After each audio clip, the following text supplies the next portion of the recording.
We're talking all things New York City sports today, from the Knicks, Yankees, Mets, the Giants, the Islanders, the Rangers. We're talking everything New York, even those Brooklyn Nets. Why things are the way they are in New York City, talking about the culture, talking about who's good, who's not, who's overrated, and more importantly, why can't those Knicks ever win? We got a New York native, Houston Davis, talking to us today. Let's take a look. We're talking all things, like I said, just all things New York today. Tell me a little bit about yourself. Introduce yourself, man, and let's go from there and how you became a New York fan. Oh, man. It was real easy to become a New York fan, let me tell you. So so growing up, my dad is a big New Yorker. So he took us to a lot of games, took us to a lot of New York Yankees games, been to a couple of Knicks games, too, when I was growing up. And that's something that just kind of stayed with me, man. It's like having that New York pride. Once you experience it, it's just in your soul, bro. You know what I mean? So, Absolutely. So New York is in me, and everywhere I go, I always, scream New York everything with an A because I got a little country in me. So, right. yeah. People wonder why I put that A in there because obviously I lived out in Kansas for a while, so you guys converted me over a little bit. I understand, man. Yeah. I understand. So let's talk about New York sports, the teams. So when I think of New York sports, I mean, obviously, I shouldn't say obviously, but I'm a New York Mets fan. I've been a Mets fan my whole life. I don't know why. It's just one of those things. I've been a diehard Mets fan too. But when I think of New York, and I think most people think the Knicks, the Yankees, the Giants, and the Rangers. Would that be a mistake in saying that? No, you're not. You're not mistaken at all because it kind of comes in a package. When you look at the Rangers, the Yankees, and the Knicks, they're all right there near Madison Square Garden. So when everyone thinks of New York City, Manhattan, those are the teams that first come to mind. And you're right. The one thing about the Mets, they are a forgotten piece, but the Mets have done well throughout their years. The Strawberries, guys that they had World Series. So they're actually not a bad team. And, it's funny. I didn't know that about you. I didn't know you was a New York Mets fan. Yeah, buddy. I've been a Mets fan forever. So you know what happened recently? What's his name? Carlos Correa signed that big deal. Yes, absolutely. I couldn't believe it. I got my phone went off in the middle of the night. And I'm like, what is going on here? And then signed up. Yeah. Because I was like, he signed with the Giants. And then all of a sudden, no, he didn't. Signs with the Mets. That's crazy. Yeah. So he decided to stay, New York, where everything happens, I guess. Yeah. But man. Well, so the Mets, Islanders, even Brooklyn kind of ties in with them now. And I am a little bit of a Brooklyn fan. And people ask me, one of the things, when Brooklyn moved. Well, not Brooklyn moved. When the Nets moved to Brooklyn from New Jersey, everyone was like, "So what are you going to do now? You're a Brooklyn kid. You've been cheering this Knicks thing your whole life." And I was like, I don't know, to be honest with you, man. So I went back and forth because the Knicks, man, they kind of like you love them and you hate them. You know what I'm saying? Right. I love what they did back in the day. When they was fighting, competing with the Bulls. That's what really made me love the Knicks. But ever since then, man, it's been a rough ride, bro. As it's you been know. Rough. Yeah, it's been rough as a Knicks fan, man. I get it. It's been rough as a Mets fan. I mean, as well. Yeah. I mean, we have our spots here and there, but I mean, it's just been rough. Which kind of brings me to my next point. New York fans seem to have an arrogance about them, which I don't necessarily think is a bad thing.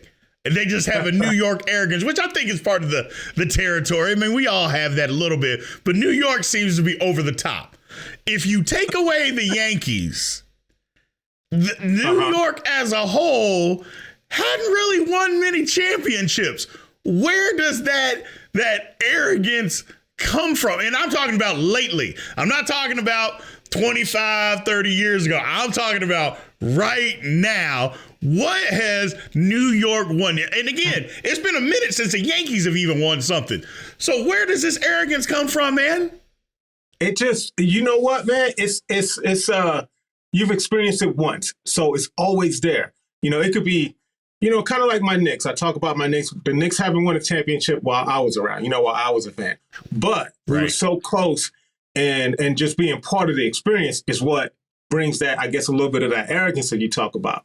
And that's actually fair, because a lot of New Yorkers in general, you are perceived as someone who's arrogant, and especially with your sports teams. And you're right about that. But the Giants, though, hold on. I'm going to defend my boys. 2008, 2012. Here we go. Right? It's not that long ago. And if I remember correctly, there's another team who hasn't won in a while, but they got great history. Steelers. So we're kind of in the same boat, right? Are we really, though? And that kind of goes to what I'm talking about. The Steelers have been good. Okay, you can't name and point to a time where the Steelers have just sucked or been horrible. You can point to times where the Giants, within the last 10 years, where the Giants have been horrible, just horrible. We've been working. I'm not going to say we're horrible. We've been doing the best we can with what we have. We don't really have, and I don't make no excuses when it comes to that, because you know what, next man's up. We've been hit with injuries forever, and one of the things that I can't believe you even said that. I can't believe you even said that. Come on, let's injuries. We can go all over the place with this, but everybody gets hit with injuries. Look at our receiving core right now for New York Giants. It's awful. You can't look at a guy on there and say, "Oh wow, that's the number one." It's just not there. Well, whose fault is that? Who's that? Whose fault is that? Well, you know what? It's no one's fault. Next man up. No excuses. I will agree with you on that. But when you look at other teams, and part of being successful in the NFL, NBA, Major League Baseball, injuries are a part of it. And if you're fortunate enough to be healthy throughout the whole year, next thing you know, you're going to find yourself deep in the playoffs. That's just a reality. Luck is a huge part of it. Luck with injuries is a huge part of it. Mm-hmm. Because a lot of teams are a couple players away where everything could just be derailed. You know what I'm saying? And absolutely, if you, and I hate to talk about the Philadelphia Eagles, but if you look at the Philadelphia Eagles, you take away two guys, and that's a real average team. You know what I mean? You take away AJ, you take away Jalen. Are we talking about the Eagles? We're not. We're talking about actually the Giants. And unfortunately, we might be talking about the Dallas Cowboys because they're in the same division. We'd probably be setting up a little bit higher than those guys. But being healthy does play a major role, in being successful in any league. Well, I would also say the Giants have a garbage quarterback, too. That kind of goes without saying. He has a lot of work to do, man. I got to ride with him because he's who I have. I'm not going to call him garbage. You got to ride with him. That's who you got. You got to ride with him. Hey, I'm not going to do it. I'm not. Look, he's got work to do. You're not going to get me to say DJ's garbage. I've only said a couple of players have been garbage that wore any type of New York uniform, and one of them is Carmelo Anthony. I always thought he was garbage. I didn't think he played hard enough, but I see that with the other guys, even though they're not doing well, they're trying to, they're doing the best they can. They're working with what they have. See, now that's where I thought you were going to go the other way, because most people from New York, they love Melo. I thought all Knicks fans were Melo fans. You're telling me that ain't necessarily the case. That's not necessarily the case. You know what we're a fan of? We're a fan of the people that are in there are going to fight. We love the Oakleys. We love the Charles Smiths. We love the Starks. We love those guys, because those guys, even though they weren't as gifted as Melo, you knew when you got in that arena with them, it was going to be a battle. With Melo, you just never knew what you was going to get. You're going to get your 20 and 10, but, is it a good 20 and 10? You know what I'm saying? He's not, he never involved his teammates. It was just always kind of like a one-man show. So that's always been my knock on Melo. But when he was with the Knicks, I had my opinions of him, but when he played well, of course, I was like, "That's my guy." You know how that goes. So so it's love and hate with Melo too. So it kind of, I guess not changing the topic, but kind of shifting gears when it comes to the other New York teams like the Jets, the Mets, the Islanders, and even Brooklyn.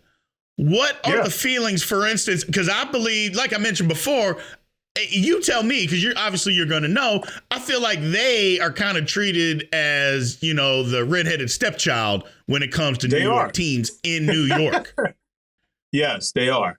And that's unfortunate too, because with the amount of people in New York, there's enough people to pretty much split the state in half and support both teams equally. And actually, to even go a little further than that, you've got Buffalo too on the other end. So and that's another kind of forgotten step, brother. You know why? Because they haven't won a Super Bowl or anything like that.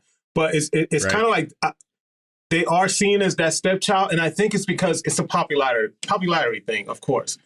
Sure. It all boils down to, and I don't know if you can see it, that hat right there, that New York hat, that blue fitted, and that's actually a blue dad. That's what it is. That's the symbol of New York. So when you think of New York, you think of the New York Yankees. You think of the New York Giants. You don't really necessarily think of the Mets, because the majority of their uniforms has Mets on it. It's not really New York, even though you've got a couple on it, if that makes sense. No, it makes perfect sense, man. It makes perfect sense to me. And I think most people, because it's just what you said. When you think of New York sports, the first thing is Yankees and Knicks and even Giants. Yes. I mean, those are the teams that you think about first. Now, if you're into hockey, which I'm not, even then, you like I said, you think about even though the Islanders have a better history than what the Rangers do now, don't they? The Islanders actually have a better history. Growing up as a kid, I don't know if you remember this as a kid. My pops brought me this little ice hockey game, and it was the Islanders and the Philadelphia Flyers. So that's how they are popular enough in New York, but they seem to be forgotten, in the recent years. I'm not sure why, because the Islanders, they got a really good history behind them. Yeah, but they don't play in downtown New York. They don't play in New York, correct? Don't they play in Long Island or something? They do, and to be honest, not a lot of people go to Long Island. Exactly. You know what I mean? Yes, exactly. It's kind of like Coney Island. Though they're kind of off to to the right there. No one really heads that direction. Everybody wants to go to the center of it. They want to go to Manhattan. Right. Along the way to Manhattan, you actually can pass Brooklyn on the way to Manhattan. So it's just right there. It's people are just consumed in that area and what that area brings, and that's going to be the Yankees. It's going to be the Knicks, and it's going to be even the Giants, even though they're across the water. Right. And that kind of leads me, because the city as a whole, I mean, New York is a sports town. I know there's other places like Boston and St. Louis, and there's other places like that. But to me, and again, I just like the Mets, New York is a sports town. It just is. And it's big enough because it has, all the four major sports. It's got two of each. But to me, actually three if you count hockey, because, the Generals technically are in New Jersey, but still is right there, So I just think that New York is the quintessential sports town in America. It is. It's actually, I read this article the other day that New York, it's actually the capital of sports, and it's taken over London. And I didn't realize London was that high up either. So it's crazy when you looked at for the past. And I may send you that article if I run across it again. It had London on top, and I'm assuming it's soccer, maybe. I'm assuming it's rugby, maybe out there. But they were considered the capital of the world of sports. And recent years, it's been New York, then London, and then LA. So I think it's kind of what we're talking about. It's people are consumed in those areas, those popular areas, and that's what makes that city, that state, that country what it is. When we talk about London out there. So so when you look at the capital, and that kind of brings some of the arrogance when I read articles like that. Sure. It's kind of like, I told you New York is the best. You know what I mean? Well, the thing about that just adds on to it. Absolutely. I mean, with New York, I mean, the thing about it, when you think New York, for me, I mean, when you think sports, the first thing you think about is the Yankees. And I know the Giants are super popular, and I know the Knicks are super popular. But when you think about, I mean, almost baseball as a whole, other than I know there's other towns and places like that. But when you think just specifically New York and you think of sports, the first thing that you think is the New York Yankees. Because to me, and pretty much to everybody, it's the most recognizable franchise. I don't know if in the world, because soccer is a huge deal overseas, but in America, for sure. For sure, definitely. Cooperstown, New York. That's kind of where it all started. So, right. I think that's what adds to the popularity of baseball. And if we're not careful as a U.S., they're going to take over baseball from us, because how many Dominicans, Puerto Ricans are you seeing on these baseball teams? So, I think that's popularity-wise, it's there. But I think, some of our kids, and that's a totally different subject, we need to push our kids to play some baseball because it's that popular and it's that significant. You know what I mean? So, baseball and the Yankees in New York go hand in hand. Absolutely. Absolutely. Now, as far as the Knicks, I know we talked about a little bit about the Giants issues. The Knicks. The Knicks haven't won. You would think, as much as people talk about the Knicks, you would think that the Knicks have won 8, 9 world titles. The Knicks have won 2. And the last one was in 1973. I wasn't even alive, and I'm old, and I wasn't even born yet. How in the world have the Knicks, the New York Knicks, not been able to win a title since 1973? How's that possible? It's damn near impossible, to be honest with you, to not be able to win. Whatever has prevented New York Knicks from winning, I can't put my finger on it, because we've had great teams. We've had good teams. We just always been coming up short. I think what makes the Knicks so popular, and I would challenge that the Knicks are probably more popular than the Giants in New York, it's the Garden. It's what the Garden brings. Yeah. Regardless if we're 2-80, we're going to sell that thing out. Yeah. You know what I mean? It just is what it is. I actually was there last week, right. Just, to see North Carolina, Ohio State, Kentucky, right. And you should have seen how many Knicks uniforms were there. People were wearing Knicks jerseys. You know what I mean? It's like wow. But it's that pride, I guess, of Madison Square Garden. Just as Madison Square Garden probably adds the biggest arrogance to New York, just because so many things happen there, as you know, concerts, boxing. What's the boxing match of the century? What was it? Ali Frazier. It was Muhammad, right? Yeah. Yes. So I think that's what keeps the Knicks relevant, is they play in that arena. And that's a good point, bro. I don't think it goes away. That's a good point. If that arena's there, the Knicks are there. You know what I mean? Yeah. I was there 2 weeks ago and went to the first Knicks game. That's the first time I'd ever been to Madison Square Garden. Man, it was incredible. It was just to walk in, you could feel the nostalgia as you just walked into the arena. And I think you're right. I think that's what brings people back is literally that, and keeps people interested in the Knicks, is just walking into Madison Square Garden. It's just crazy. It's one of those things that unless you experience it, and it's kind of like just New York as a whole, you walk in that arena, like you said, it's nostalgia of walking in that arena and kind of seeing the big lights, seeing the crowd. You said you went to a game, so you know how loud that crowd gets. And one of the things I like to tell people, it's great to experience Madison Square Garden from the bottom, if you can, and also from the top. Because from the top, you can kind of see everything, and you can see how loud the crowd gets. You can feel the energy, And when you're at the bottom, on that level floor, let me tell you, you can sometimes feel it move. That's how crazy it gets in there. So when you walk out of there. Oh, go ahead. I'm sorry. Yeah. So when you walk out of there, whether you're a Knicks fan or Rangers fan or not, you're leaving there with that, that felt good. It felt good to be part of sports, whatever sports is going on at that time. Right. Well, that was one of the things, is that just being in there didn't seem to be a bad seat in the whole place. No. Because just the way that it's laid out, it was, like I said, it was incredible. I can just imagine what a concert is like to go see a concert in there. Hey, man, I saw MC Hammer in there when I was growing up. Oh yeah. let me tell you, MC Hammer, it didn't matter where you were sitting. You know how the way they position the stages, it's got to be like positioned so everyone could see it. I mean, it was perfect. I mean, everyone was just. It felt like he was right there, like you can reach out and touch him. Right. But yeah, MC Hammer, LL Cool J, those concerts were great back in the day, man.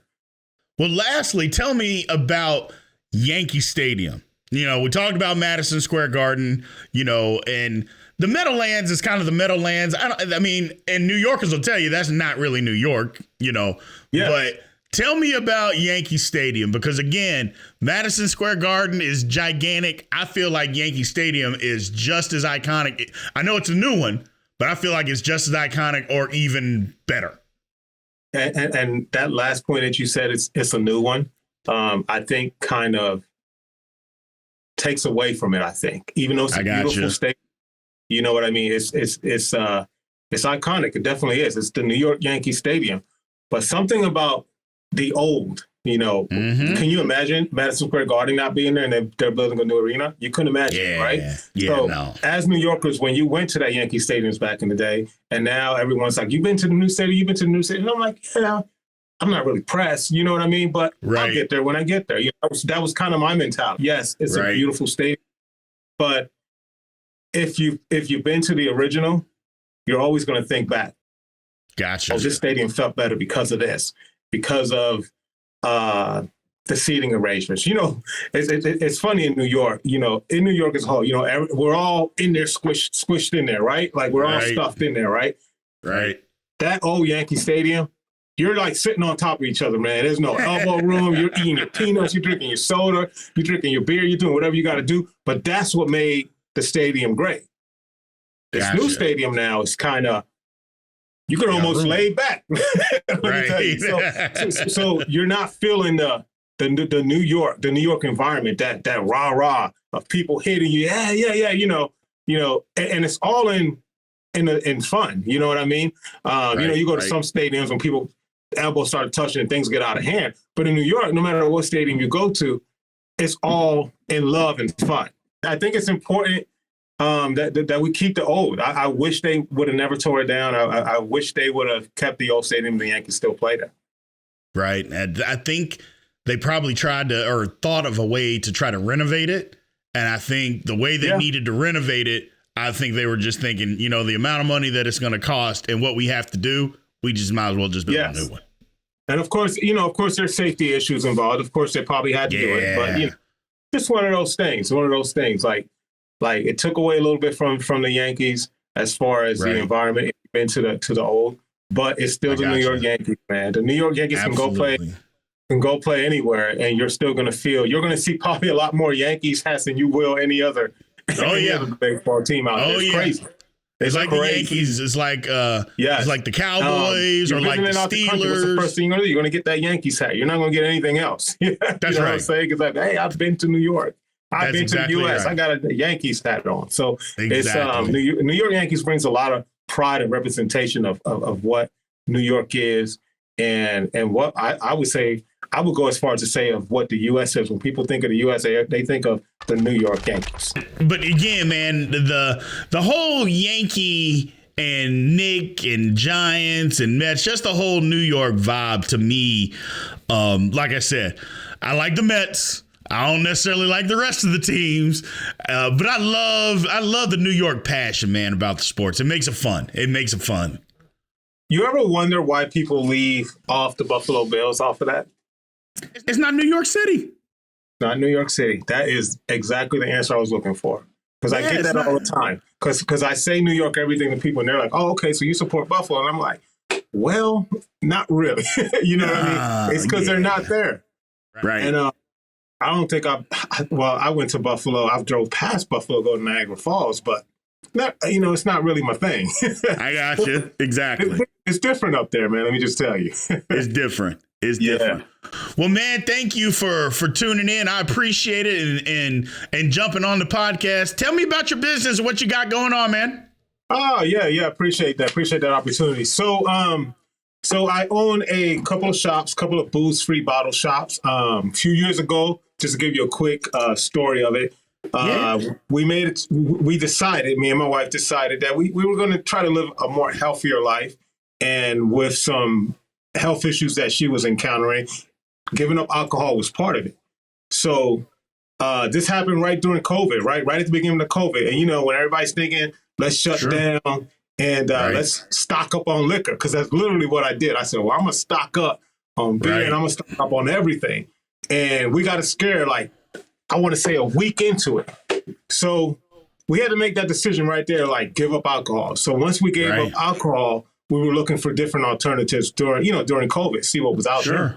And brother, there was nothing. There was maybe 3 drinks out there. So that prompted us, we're not the only ones, that has made this decision or have decided, to cut back, because you don't have to completely give it up. Some people just, they just may want to cut back. So we started looking at different options and different wellness drinks, because that's part of it too. It's having drinks that make you feel good. And we also have a couple of drinks that make you feel like you do have a buzz. Okay. That's part of it. That's the best part of it. It's one of my favorites, and I'll tell you about this one real quick because I drink it all the time. I drink this drink that has kava in it. So it's Kava. So it's actually kava. They actually serve it a lot to you in Hawaii, but it's from Venezuela. So what it is, it gives you that, the way I like to describe it to people, that euphoric, happy feeling. So you're like, hey, kind of like your buzz, but it does give you that feeling. But the best part about it, B, you wake up the next morning, there's absolutely no tiredness. There's no hangover. There's no nothing. So you are definitely part of the fun without the effects of it. But yeah, man, I got some personal favorites. I got some whiskeys, some rums, especially man. There's some whiskeys that we do carry that actually have a serious bite to it. Yeah, so you can't fire it back. You know what I mean? Okay. You got to kind of sit there and sip it and enjoy it. As if you actually alcohol. And it's a lot of it's plant based because.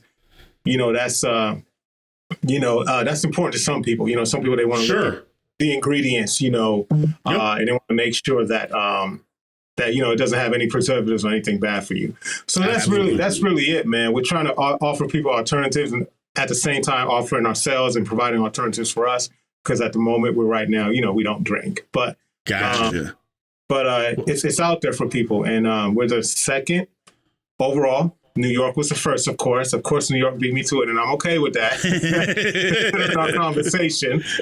Right. New York was number 1. New Jersey was number 2. That was us. And California followed. So there's a couple other shops that are popping up. There's actually one in Florida. That's really nice, actually. I visited, and there's one in Texas coming up, too. So you live in Texas, right? I do. Yeah, there's one in Texas. I can't remember the name of it off the top of my head, but I know that one just recently opened up. So basically, it's a bottle shop offering, different alternatives for people. Just to brag a little bit, too, because, New Yorkers are arrogant and we like to brag about ourselves a little bit. Right.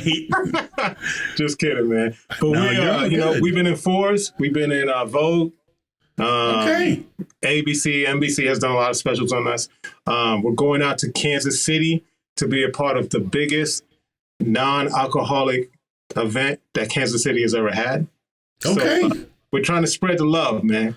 Absolutely. Where can people find it, man? Where can we get it? Yeah, absolutely. If anyone has social media, you can follow us on Instagram, Facebook, and the website is Gem Life Collective. The reason why we went with Gem Life as a collective, because we offer more than just alternatives. We've got drinks that make you feel good. We've got teas.